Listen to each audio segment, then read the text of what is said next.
بسم اللہ الرحمن الرحیم۔ عزیز سامعین و ناظرین، السلام علیکم ورحمۃ اللہ وبرکاتہ۔ آج آپ حضرات کو ہم مسلمانوں پر آنے والی مصیبتوں پریشانیوں کے حوالے سے چند باتیں عرض کریں گے، کیونکہ کافی ڈینگی اور دیگر جو مصیبتیں ہیں، بخار ہے، ڈینگی ہے، اس کے علاوہ کافی بیماریاں پھیلی ہوئی ہیں۔ ہمارے کافی مسلمان بھائی حضرات جو ہیں وہ ایسے نازیبا کلمات کہہ بیٹھتے ہیں جو مسلمان کی شان کے خلاف ہوتا ہے۔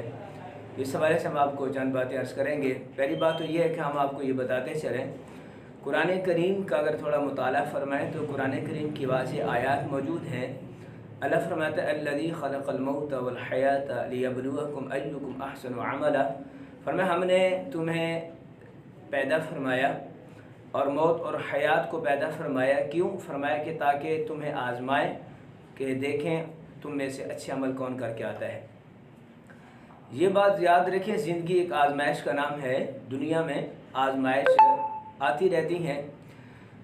قرآن کریم کے دوسرے سپارے میں آیت موجود ہے، اللہ فرماتا ہے وَلَنَبْلُوَنَّكُمْ بِشَيْءٍ مِّنَ الْخَوْفِ وَالْجُوعِ وَنَقْصٍ مِّنَ الْأَمْوَالِ وَالْأَنفُسِ وَالثَّمَرَاتِ، فرمایا ہم تمہیں ضرور آزمائیں گے، تمہارے جانوں میں سے تمہارے مال کو کم کر کے اور تمہارے باغ وغیرہ کو نقصان پہنچا کے، اور آگے فرمایا کہ وَبَشِّرِ الصَّابِرِينَ، فرمایا کہ خوشخبری سنائیے صبر کرنے والوں کو۔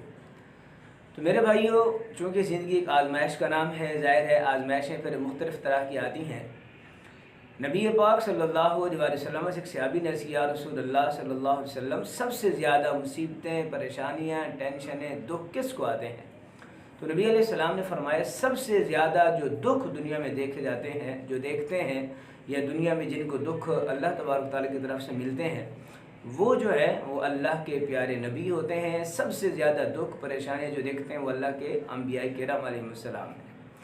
پھر عرض کیا رسول اللہ اس کے بعد کس کو مصیبتیں پہنچتی ہیں؟ تو نبی علیہ السلام نے فرمایا انبیاء کے بعد جس کا مرتبہ ہوتا ہے اللہ تبارک تعالیٰ انہیں پھر دکھ دیتا ہے۔ تو چونکہ زندگی آزمائش کا نام ہے، نبی پاک صلی اللہ علیہ وسلم کے فرامین موجود ہیں۔ نبی علیہ السلام فرماتے ہیں، فرمایا کہ ما یصیب المسلم من نصب ولا ہم ولا حزن ولا اذن ولا غم حتى شوکا یشاق الا کفر اللہ بها من خطایاہ۔ نبی علیہ السلام فرماتے ہیں کہ کوئی مصیبت، کوئی پریشانی، کوئی دکھ، کوئی رنج، کوئی بھی چیز آپ کو پہنچتی ہے، اللہ تبارک تعالیٰ ہر ایک مصیبت کے بدلے میں تمہاری گناہوں کو، تمہاری خطاؤں کو معاف فرما دیتا ہے۔ حتیٰ کہ آپ یہاں تک دیکھیں، میرے پاک نبی صلی اللہ علیہ وسلم فرماتے ہیں مسلمان ہر میدان میں کامیاب ہے، اگر اسے مصیبت پہنچتی ہے تب بھی وہ اللہ تبارک تعالیٰ کا جو ہے وہ صبر کر کے اللہ کی بارگاہ میں وہ مقام پاتا ہے۔ اگر اس کے نعمت پہنچتی ہے، خوشیاں ملتی ہیں، تو اللہ کا شکر ادا کر کے وہ اللہ کی بارگاہ میں اپنے مقام کو بلند کرتا ہے۔ تو اس حوالے سے میرے بھائیوں، کوئی بھی مصیبت پہنچے، بات یاد رکھیں، آپ اللہ کی ہر رضا پہ راضی رہیں۔ بھی جب اللہ تبارک تعالیٰ نے صحت دی تھی تب بھی رب العالمین کی جانب سے تھی، اب یہ پریشانی آئی ہے یہ بھی اللہ کی جانب سے ہے، چونکہ ہم ایمان مفصل میں یہ بات پڑھتے ہیں آمنت باللہ وملائکتہ وکتبہ ورسلہ والیوم الآخر والقدر خیر وشر من اللہ تعالی والبعث بعد الموت، کہ ہم ایمان رکھتے ہیں کہ اچھی اور بری تقدیر یہ من جانب اللہ ہوتی ہے، اللہ کی جانب سے ہوتی ہے۔ جس رب العالمین نے، جس کریم رب نے ہمیں صحت عطا فرمائی تھی، اگر اسی رب نے ہمیں مصیبت میں مبتلا فرمایا ہے، بخار ہو گیا ہے، کوئی اور پریشانی آ گئی ہے، تو ہمیں اللہ کی رضا پہ راضی رہنا چاہیے۔ جو شخص رب العالمین کی رضا پہ راضی رہتا ہے وہی انسان اللہ کی بارگاہ میں مقام پاتا ہے، اور جو لوگ شکایات کرتے ہیں اللہ کی بارگاہ میں، ایسے لوگوں کو اللہ تبارک تعالیٰ پسند نہیں فرماتا۔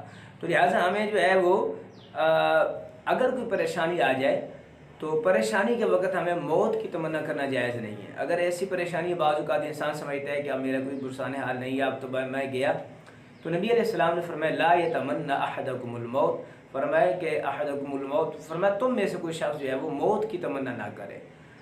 تو موت کی تمنا کرنا یہ شریعت میں جائز نہیں ہے۔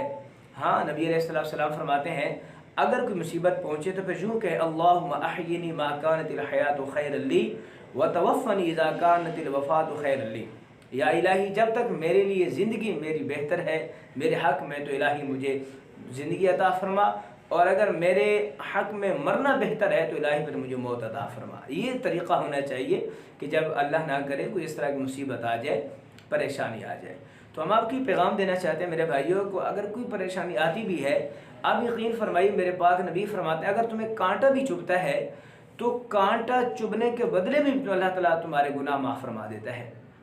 کوئی پریشانی ایسی نہیں ہے، بلکہ نبی علیہ السلام کا فرمان موجود ہے وَلَا يَزَالُ الْبَلَاءُ بِالْمُؤْمِنِ وَبِالْمُؤْمِنَةِ فِي نَفْسِهِ وَوَلَدِهِ وَمَالِهِ حَتَّى مَا بَقِيَ لِهِ خَطِيئَةٌ۔ نبی علیہ السلام فرماتے ہیں مومن جو ہمیشہ مصیبتوں، پریشانی، ٹینشن میں رہتا ہے، حتیٰ کہ وہ جب دنیا سے جاتا ہے اللہ تبارک و تعالیٰ اس کے سارے گناہوں کو معاف فرما دیتا ہے۔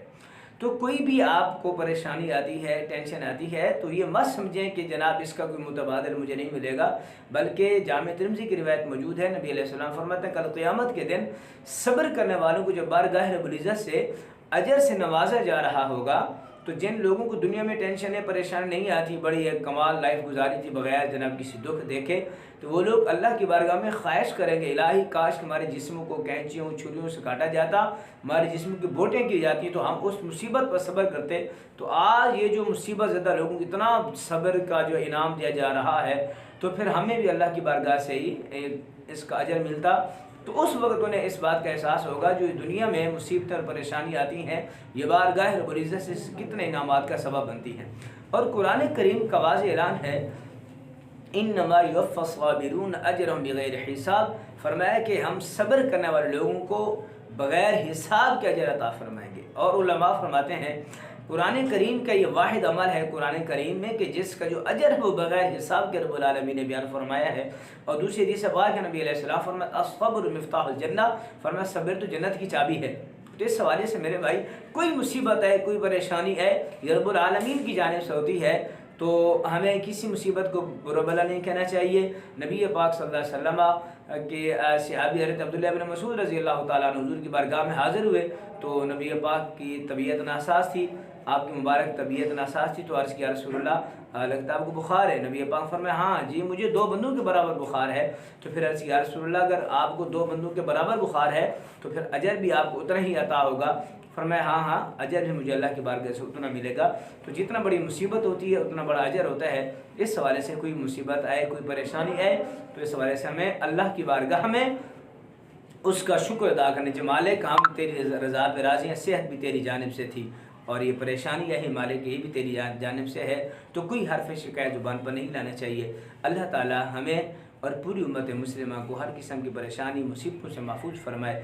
اللہ تعالی ہم سب کو قرآن و سنت کی تعلیمات پہ عمل کرنے کی توفیق عطا فرمائے۔ وما علیہ الا البلاغ۔